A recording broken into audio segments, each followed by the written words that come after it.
બિલીમોરા પોલીસે રીઢા ગુનેગારને ચોરીની મોટરસાયકલ સાથે પકડી પાડી પણ શોધાયેલ મોટરસાયકલ ચોરીનો ગુનો બિલીમોરા પોલીસે શોધી કાઢ્યો હતો।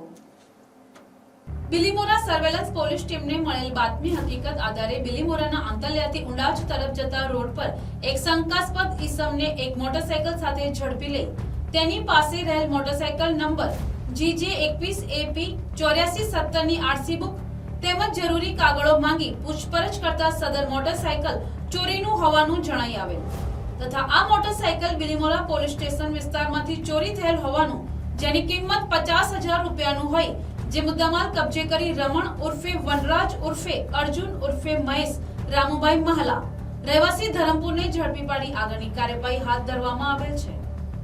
આમ તાજેતરમાં બિલીમોરા સ્ટેશન રોડ વિસ્તારમાં થયેલ મોટરસાયકલ ચોરીનો ભેદ ઉકેલવામાં બિલીમોરા પોલીસ ટીમને સફળતા મળવા પામેલ છે।